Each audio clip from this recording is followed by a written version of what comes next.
이스라엘이 대내외적으로 매우 강성해졌을 때 다윗의 명성도 매우 높아졌을 무렵, 그러니까 거의 통치 후반부이겠지요. 그렇게 다윗이 강성해졌을 때 어느 시점인지는 정확하게 알 수 없으나 하나님은 이스라엘의 악행을 보셨습니다. 만연해 있는 악행을 보셨습니다. 그래서 이스라엘에게 진노하셨는데 이스라엘 백성들에게 바로 진노를 내리신 것이 아니라, 그러니까 징계를 내리신 것이 아니라 그 이스라엘에 대한 진노하심을 누구에게로부터 드러나게 하셨냐면 다윗의 통치로부터 드러나게 하셨습니다. 그게 뭐였냐면 다윗이 자기 욕심에 사로잡혀서 인구조사를 시켜야 되겠다라고 마음을 먹을 때 이전 같으면 하나님이 그 마음을 이렇게 간섭하셨을 거예요. 10년 가운데 간섭을 하시든 선지자를 보내어 간섭하시든 그것이 하나님 보시기에 옳지 않기 때문에 인구조사를 시행하지 못하게 하셨을 텐데 하나님은 다윗의 그런 잘못된 마음을 그냥 놔두심으로 말미암아 인구조사를 하게 했습니다. 이 역대기로 가보면 어떻게 나와요? 사단이 조장한 것으로 나오기도 하죠. 그런데 왜 하나님이 그 이스라엘의 악행을 보면서 다윗의 통치 가운데 그런 악행을 그냥 놔두셨냐면 이스라엘은 신정정치 국가입니다. 그러니까 이스라엘 백성의 죄는 곧 누구의 죄예요? 왕의 죄예요. 또 왕의 죄는 결국 또 누구의 죄예요?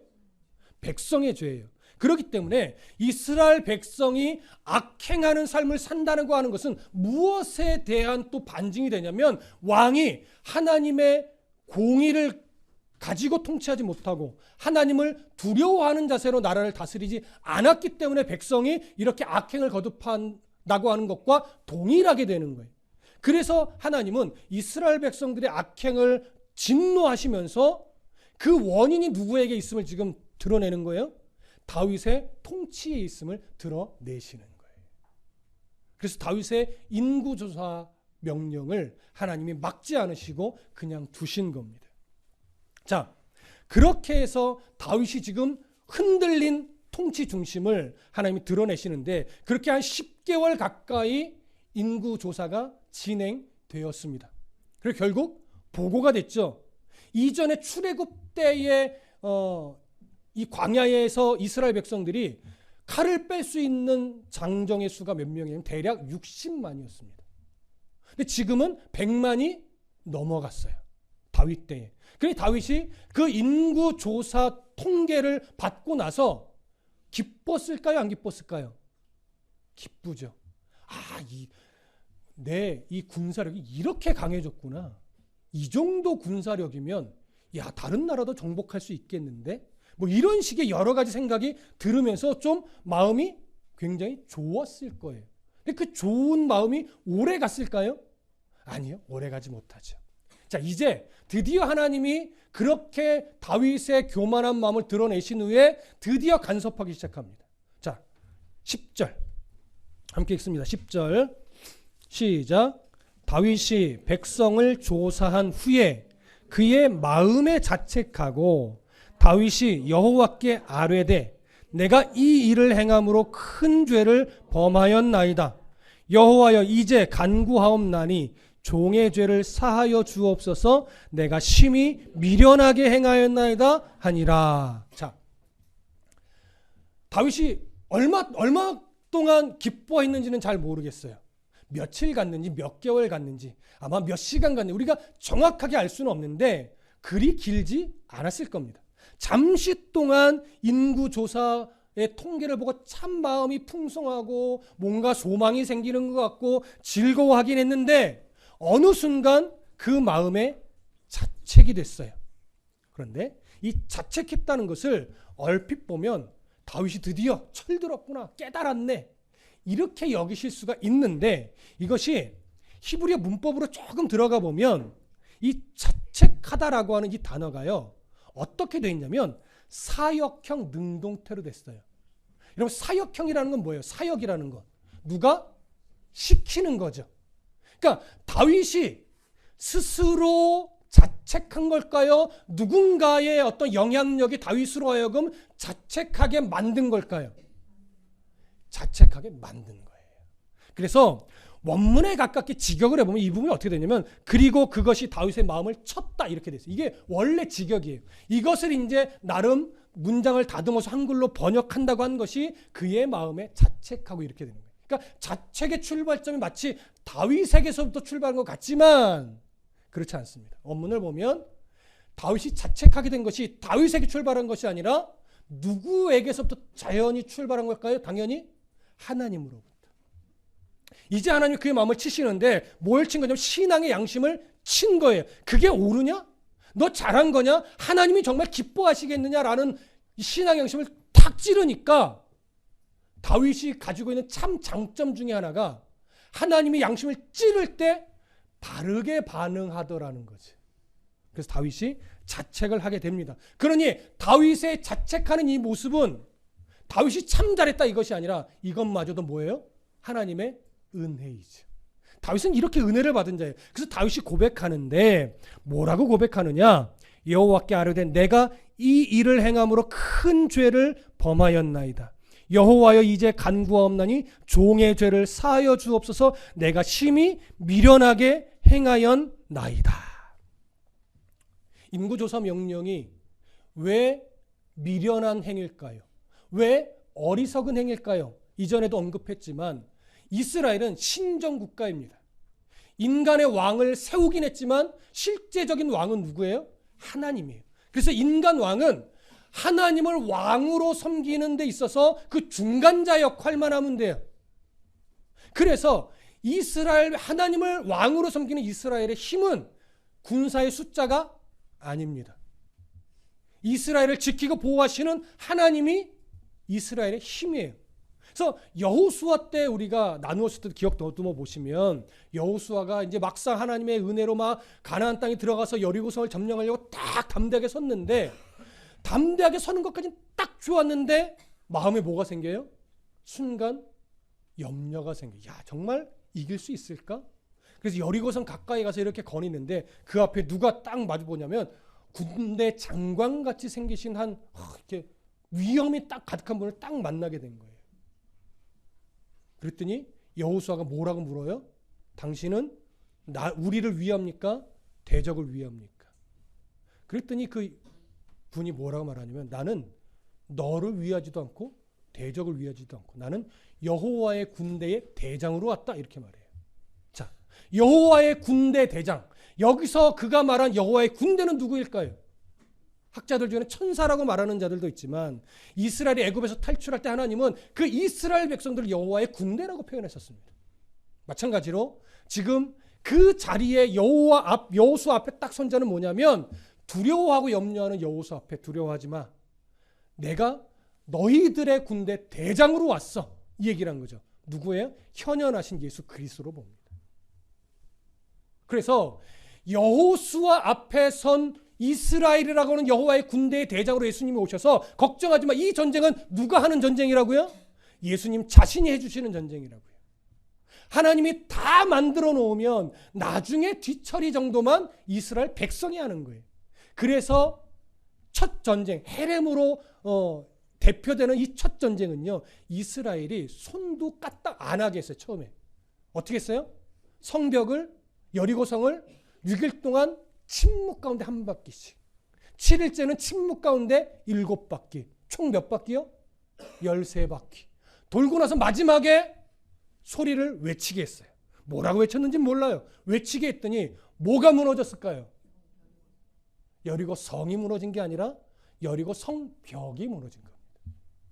그 정말 요새와 같았던 그 두꺼운 여리고성 성벽이 와르르 무너져요. 와르르 무너지는 순간 여리고 성 안에 있던 모든 이방 사람들이요 기가 완전히 죽어버립니다.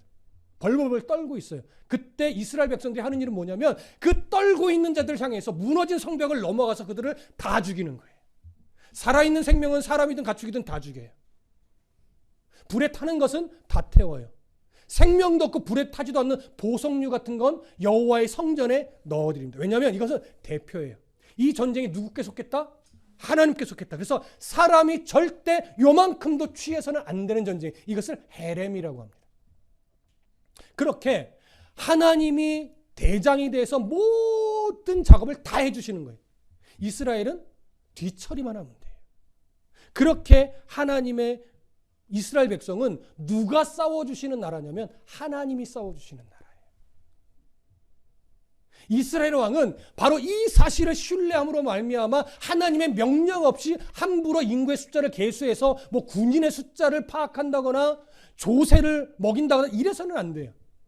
오직 하나님의 명령이 있을 때만 해야 돼요. 근데 다윗이 순간 교만해서 야, 내 군사력이 얼마나 될까? 내가 지금 이 나라에만 이렇게 만족하고 있어야 되나? 다른 나라까지도 정복해 볼까? 추측컨대 그럴 가능성이 있습니다. 그렇게 교만하여져서 인구조사를 했다라고 하는 것은 백성들마저도 어떤 교만에 사로잡혀서 하나님의 마음을 중심에 두지 않고 함부로 살았을 가능성이 많아요. 그래서 그 출발점을 하나님이 누구에게로부터 잡으신 거예요? 다윗에게로부터 잡으신 거예요. 그렇게 해서 다윗의 교만함을 그대로 놔두셨다가 이제 네가 무엇이 교만했었는지, 이스라엘 백성이 왜 이렇게 교만해졌는지 다윗이 깨닫게 하시는 거죠. 그렇게 신앙의 양심을 치고 다윗은 드디어 회개하며 하나님 앞에 고백했습니다. 내 죄를 용서해 주십시오. 제가 어리석게 행동했습니다. 하나님이 다윗의 이 회개를 받으셨을까요? 안 받으셨을까요? 당연히 받으시죠. 용서해 주셨을까요? 용서해 주지 않으셨을까요? 당연히 용서하죠. 그러나 하나님이 죄에 대한 대가는 다윗에게 치르게 하셨을까요? 치르게 안 하셨을까요? 치르게 합니다. 왜냐하면 하나님이 죄를 얼마나 싫어하시는지를 정확하게 지금 깨달아야 되는 시기였기 때문에 하나님 많은 부분 사실 기다려주시고 그냥 무조건적으로 용서해 주시는 경우도 많습니다. 그러나 정말 필요할 때는 징계를 합니다. 버리기 위한 징계가 아니라 회복시키기 위한 징계를 반드시 내리시는 분이에요. 그래서 때로는요, 징계받음이 복인 경우가 많습니다. 그래서 신약 성경에도 이런 표현이 있죠. 고난이 내게 뭐다? 유익이다. 여러분 아멘 하실 수 있으셔야 돼요. 때로 고난이 내게 유익일 경우가 있어요. 때로는 내가 망하는 게 성공인 경우도 있어요. 내가 실패하는 게 내게 유익이고 복인 경우도 있단 말이에요. 근데 기준은 뭐예요? 하나님이 나를 위해 내리신 것일 때, 나를 자녀로 바라보시며 내리는 징계일 때 그건 유익한 거예요. 그래서 분별력이라는 게 필요한 겁니다. 늘 기도하십시오. 하나님, 내게 일어나는 모든 일들을 주의 마음에 합한 자로서 분별력 있게 바라볼 수 있도록 눈을 열어주십시오. 여러분, 이거 은혜여야만 이게 분별이 가능합니다. 자, 이렇게 이스라엘 백성의 모든 흥망성쇠가 하나님의 손에 있듯이 성도의 흥망성쇠도 하나님 손에 있음을 반드시 여러분 인정하시고 꼭 기억하시길 부탁드립니다. 자, 11절과 12절 읽습니다. 11절과 12절 함께 읽습니다. 시작. 다윗이 아침에 일어날 때에 여호와의 말씀이 다윗의 선견자된 선지자 갓에게 임하여 이르시되, 가서 다윗에게 말하기를 여호와께서 이와 같이 말씀하시기를 내가 네게 세 가지를 보이노니 너를 위하여 너는 그 중에 하나를 택하라. 내가 그것을 네게 행하리라 하셨다 하라 하시니. 자, 11절이 이렇게 시작하죠. 다윗이 아침에 일어날 때에. 그런데 한글 성경은 번역을 안 했지만 이 히브리어 성경으로 보면요, 요 사이에 이 알파벳 하나가 딱 들어가 있어요. 문장 사이에. 그러니까 10절과 11절 사이에 알파벳 하나가 이렇게 기역자 비슷 무끄러무리한 게 하나 딱 들어있는데 이게 뭐냐면, 죄송합니다, 문법, 히브리어 문법으로는 와우 계속법이라고 하는 건데 이건 굳이 외울 필요 없어요. 와우 계속법이라는 건 뭐냐면 앞의 상황과 뒤의 상황이 연속적으로 연결되어 있다는 얘기예요. 앞의 상황과 뒤의 상황이. 자, 그러면 앞의 상황은 뭡니까? 다윗이 회개하는 거죠. 뒤의 상황은 뭐예요? 아침에 일어나는 거죠. 자, 그러면 다윗이 밤새 잠을 자다 일어났을까요? 회개하다가 잠도 제대로 못 잔 상태로 아침을 맞이했을까요? 그렇죠. 그럴 가능성이 훨씬 더 많습니다. 회개하고 푹 자고 아침에 일어난 것이 아니라 밤새 눈물로 하나님 앞에 전심을 다해 회개하면서 잠도 제대로 자지 못하고 그 상태로 아침에 뭐 한 거예요? 일어난 거예요. 여러분, 다윗이 얼마나 하나님의 찌르심에 민감하게 반응하며 바르게 회개했는지 여러분 아실 수 있을 겁니다. 여러분, 신앙인은요, 죄를 짓지 않는 자가 아니라 죄를 지었을 때 이게 죄인 줄 알고 바르게 회개하며 하나님 앞에 바른 성도의 삶으로 살아가려고 몸부림치는 게 진짜 신앙이에요. 어떤 신앙인도 죄 안 지을 수 있는 자는 없습니다. 어디에 가기까지? 그 나라 가기 전까지 우리는 끝까지 몇 살이 되더라도 상관없이 늘 죄와의 싸움이에요. 치열하게. 다윗의 장점은 그거예요. 하나님 찌르셨을 때 주님 내가 어리석었습니다 라고 반응할 수 있었던 거. 이 치열한 회개의 몸부림을 보실 수 있으셔야 돼요. 그렇게 밤새 몸부림을 치다가 아침에 딱 일어났는데 하나님이 그 다윗의 기도를 들으시고 누구에게 말씀을 주셨냐면 선지자 갓에게 말씀을 주셨습니다. 그래서 갓에게 말씀을 주시면서 내가 너한테 주는 말을 다윗에게 가서 그대로 전해라. 이러면서 이제 주시는 말씀이 다음 구절에 나오는 거예요. 자, 13절 함께 읽습니다. 13절. 시작. 갓이 다윗에게 아뢰어 이르되 왕의 땅에 7년 기근이 있을 것이니까 혹은 왕이 왕의 원수에게 쫓겨 석 달 동안 그들 앞에서 도망하실 것이니까 혹은 왕의 땅에 사흘 동안 전염병이 있을 것이니까 왕은 생각하여 보고 나를 보내신 이에게 무엇을 대답하게 하소서 하는지라. 자, 하나님이 선지자 갓에게 무엇을 말씀해 주셨어요? 다윗이 범죄한 죄는 용서한다. 그런데 그에 대한 대가를 치르게 할 텐데 내가 3가지 재앙을 예비할 거야. 그 중에 다윗이 하나를 선택해서 그 징계로 받으라고 해라. 첫 번째 뭡니까? 7년 대기근. 근데 얼마 전에 어떤 사건이 있었어요? 사울 때에 잘못한 것으로 인해서 다윗 때에 하나님이 벌을 내리셨는데 3년의 큰 기근을 내리셨었죠. 그것과 조금 비교가 되긴 합니다. 첫 번째 7년 대기근. 두 번째 석 달 동안 다윗이 도망자의 신세가 되어 쫓겨다니는 것. 사실 다윗은 일평생 어떤 삶을 살았어요? 거의 도망자의 삶을 엄청나게 오래 살았어요. 징글징글할 만큼. 세 번째 뭡니까? 전염병. 근데 며칠 동안? 사흘은 며칠? 3일이죠. 3일 동안 이스라엘 전역에 전염병이 내리는 거예요. 여러분 같으면 뭘 선택하시겠습니까? 7년 기근, 석 달의 도망자 신세, 3일의 전염병. 여러분도 3일입니까? 다 싫어요? 하나는 받아야 되는데. 이 3가지를 제시했어요. 갓을 통해서. 다윗이 얼마나 고민했을까요? 7년 기근을 선택하자니 그때 3년 대기근 겪은 거 생각하면 끔찍해요. 1년도 힘든데 3년을 경험해 보니까 7년은 이건 도저히 안 되겠다. 석 달의 도망자 신세. 인생의 반 이상을 도망자로 살았어요. 또 도망자로 살고 싶을까요? 3일의 전염병. 3일만 버티면 될 것 같긴 해요. 그렇죠? 자, 그런데 다윗이 선택할 수 있었을까요? 다윗이? 자, 다음 절 보겠습니다. 14절 15절. 함께 읽습니다. 시작. 다윗이 갓에게 이르되 내가 고통 중에 있도다. 청하건대 여호와께서는 긍휼이 크시니 우리가 여호와의 손에 빠지고 내가 사람의 손에 빠지지 아니하기를 원하노라 하는지라. 이에 여호와께서 그 아침부터 정하신 때까지 전염병을 이스라엘에게 내리시니 단에서부터 브엘세바까지 백성의 죽은 자가 7만 명이라. 자, 결국 어떤 재앙이 내렸습니까?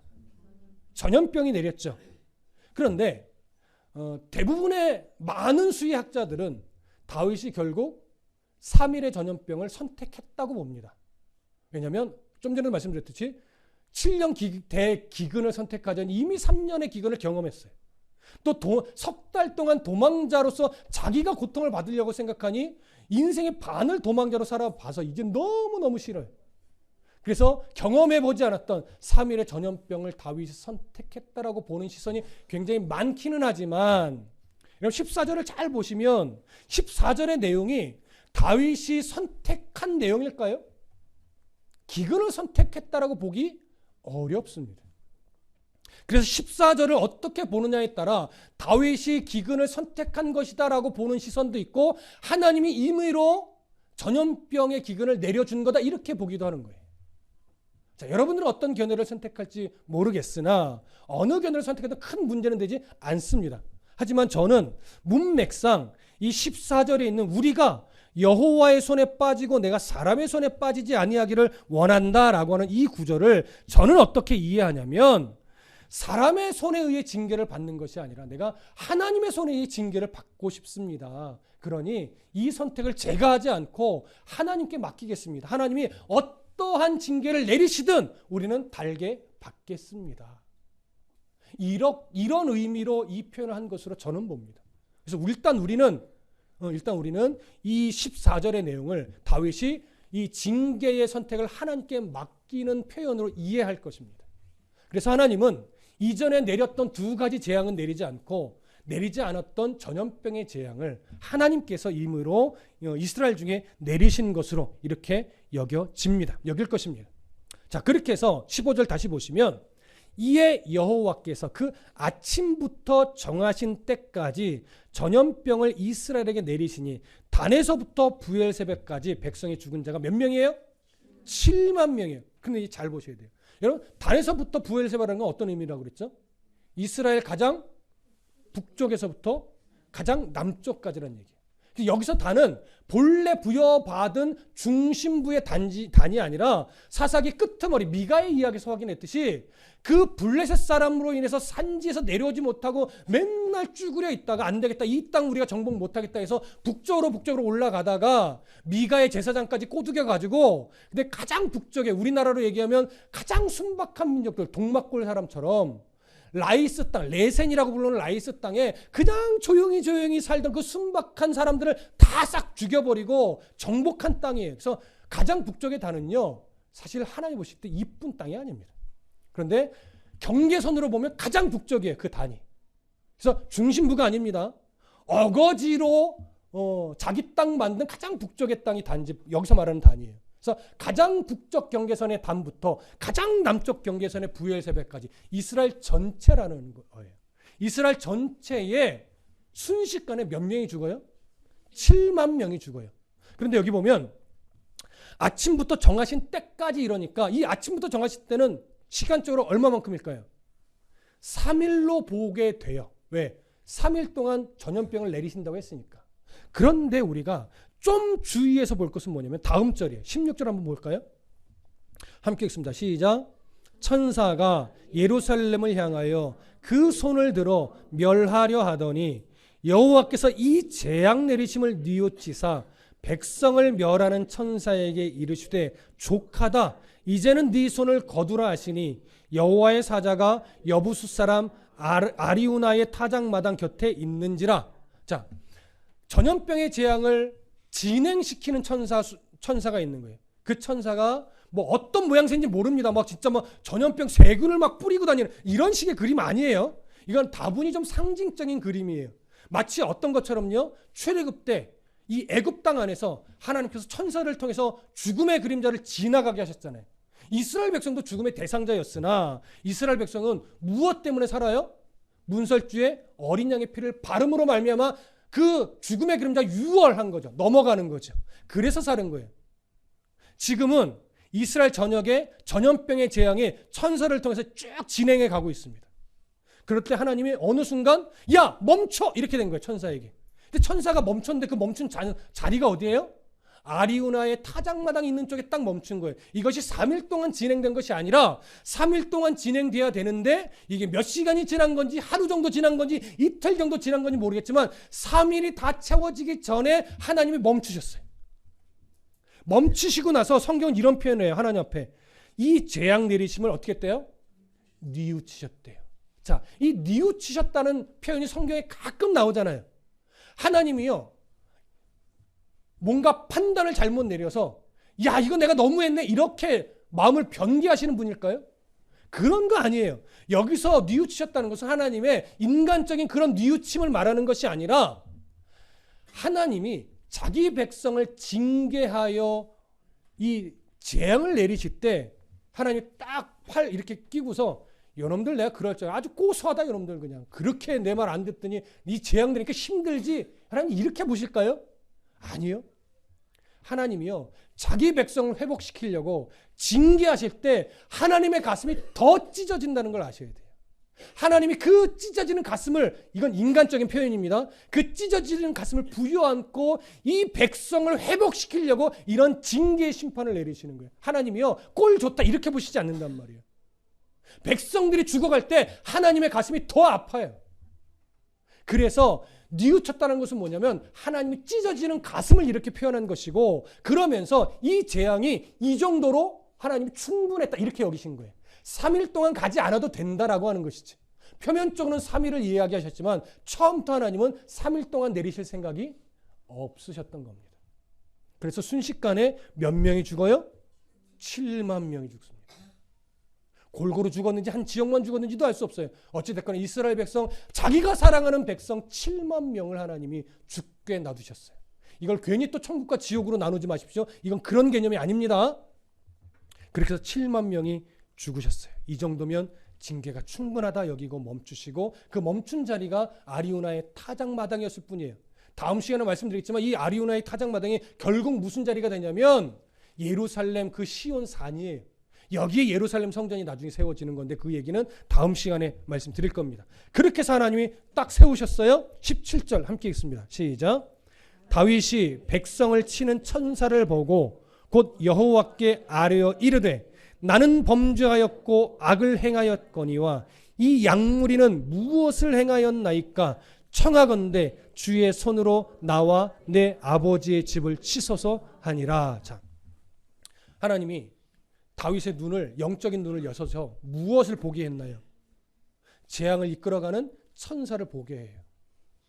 그것을 보는 순간 다윗이 완전히 자복해서 하나님 앞에 다시 고백합니다. 하나님, 내가 범죄했고 내가 악행했습니다. 그러니 이제 이 백성이 무엇을 행했다고 이 백성을 치십니까? 백성이 죄가 없다는 얘기가 아니에요. 이들의 대표자로서 다윗이 고백하는 거예요. 내가 범죄했고 내가 잘못했으니 이제 이 백성을 치지 마시고 나를 치시고 내 집안을 치시옵소서. 아마도 다윗과 그의 집안에는 아직 전염병의 재앙이 오지 않은 것 같습니다. 자, 하나님께서 재앙을 딱 멈추시고 그의 눈을 열어 천사를 보게 하시자마자 다윗이 이런 반응을 했어요. 그렇다면 하나님이 그 재앙을 왜 멈추셨을까요? 다윗으로 하여금 어떻게 이 상황을 놓고서 다윗이 이제 다시 어떻게 반응하는가를 보고 싶으셨던 겁니다. 그때 다윗이 하나님이 원하시는 대로 반응해요. 어떻게 해요? 이스라엘 백성의 왕으로서 하나님, 내가 범죄했습니다. 하나님, 내가 잘못했습니다. 이 백성이 무엇을 했겠습니까? 하나님, 이제 이 재앙을 내게로 돌리시옵소서. 나와 내 가문에 돌리시옵소서. 이게 하나님이 다윗에게 원하셨던, 기대하셨던 내용이에요. 이만큼의 징계를 겪자 드디어 다윗이 이걸 깨달았던 거예요. 내가 하나님 앞에 세움을 받은 이스라엘의 왕이지. 내 잘못으로 말미암아 이 백성이 이런 징계를 받는 거야. 그래서 그들의 재앙을 자기가 대신 받겠다고 고백을 하는 거죠. 여러분, 다윗이 왜 이러한 고백을 하나님 앞에 드릴 수 있었을까요? 다윗이 깨달은 거예요. 나는 누가 세웠다? 하나님 세웠다. 누구의 대표자격으로 세웠다? 이스라엘의 대표자격으로 세웠다. 그러니 내가 잘못하면 누가 징계받을 수도 있다? 백성이 징계받을 수도 있다. 그러니 내가 잘해야 되는데 내가 지금 실수하고 내가 범죄해서 이 백성이 이렇게 징계를 받았구나. 하나님, 그 모든 징계를 내게 돌리시옵소서. 내가 누구인지를 분명하게 알아야 이런 반응이 나아갈 수 있는 거예요. 여러분, 오늘날 우리 모든 성도는요, 목회자를 비롯해서 성도는요, 세상 속에서 살아갈 때 이러한 자세가 회복되어야 됩니다. 여러분, 한 교회를 따지면 목회자는 왕은 아닙니다. 권세자도 아닙니다. 그러나 목회자를 리더자로 세웠을 때는 뭐가 있는 거냐면, 목회자가 말씀을 바르게 가르치고 목회자가 말씀 가지고 씨름하는 싸움을 먼저 앞서서 바르게 해낼 때 성도들의 영이 어떻게 돼요? 건강해지는 거예요. 성도들의 심령이 건강하지 않고 예배의 기쁨이 없고 예배 오는데 맨날 짜증이 나고 이렇다면 그건 1차적으로 누구에게 잘못이 있을까요? 죄송합니다. 목사에게 잘못이 있는 겁니다. 이건 부정할 수 없는 거예요. 이건 설교를 잘하느냐 못하느냐의 문제가 아니에요. 여러분 성도들도 목회자의 중심을 다 보고 있습니다. 정말 말씀이 고급진지 안 고급진지 이게 문제가 아니라 말씀 앞에 우리 목사님 정말 정직하게 준비를 하고 있느냐, 또 말씀을 전하는 자로서 완벽할 수는 없고 맨날 실수하겠지만 그 말씀 붙잡고 살아가는 씨름을 목사도 하고 있느냐, 이거 다 본다고요. 그러니 목사가 말씀 앞에 정직하고 삶 속에서 말씀대로 살려는 씨름을 하고 있다면, 혹여나 말씀씨가 좀 부족하고 설교의 테크닉이 좀 약해도 성도들은 그 모습 가운데 도전을 받고 은혜를 받고 하나님을 발견합니다. 그러면 성도들의 삶도 어떻게 해요? 신앙적 삶도 건강해질 수밖에 없는 거예요. 근데 목사가 맨날 자기 욕심 차리고 교회에서 사사롭게 자기 이익만 찾으려고 하고 성도들을 말씀 가운데 인도하는 데 관심이 없으면 성도들의 신앙이 자라요? 안 자라요. 그럼에도 불구하고 성도들의 신앙이 세워져 있는 건 뭐냐면 목사 때문이 아니라 하나님이 그 성도 한 사람 한 사람을 사랑하기 때문이라고요. 그 목사가 잘해서가 아니에요.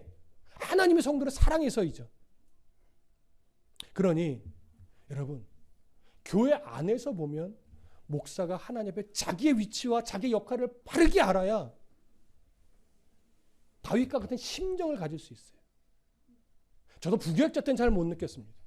근데 담임 목회를 하고 여러분들과 믿음의 삶을 공유하고 나누다 보니까 아침마다 기도할 때 항상 기도하는 것은 뭐냐면, 여러분들이 힘겨워할 때, 여러분들 뭔가 가정에 어려움이 생겼을 때, 경제적으로 어려움이 생겼을 때, 또 어떤 문제가 있을 때 그것이 늘 기억이 나요.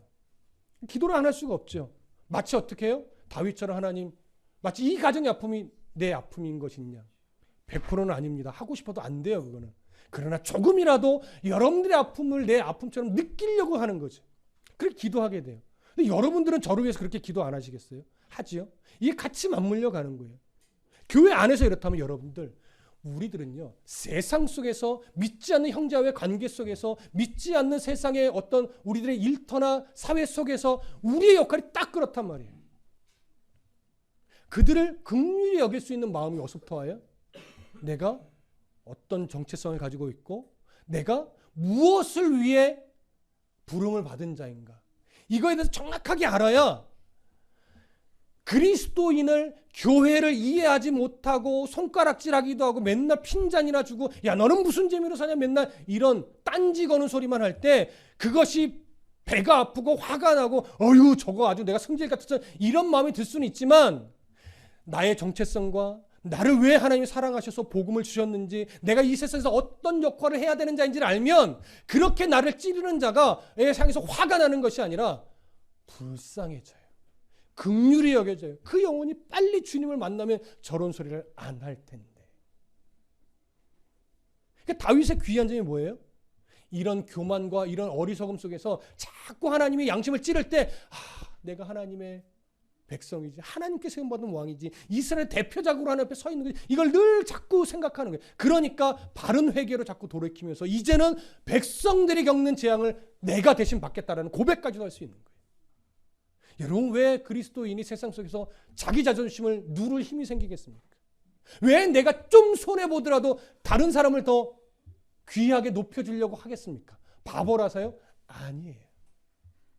바보라서가 아니라 그래야 하나님의 사랑이 드러나고, 그래야 그 영혼이 조금이라도 주님을 만날 기회가 생길 수 있으니까, 내 자존심이 좀 구겨져도, 내가 좀 손해보더라도, 내가 좀 귀찮더라도, 내가 먼저 꾸준히 일하고, 내가 먼저 겸손해하고, 내가 먼저 손해보더라도 그 사람을 더 풍성하게 해주고 하는, 그렇게 우리가 자꾸 낮아지려고 하는 이유는 바로 이거 하나예요.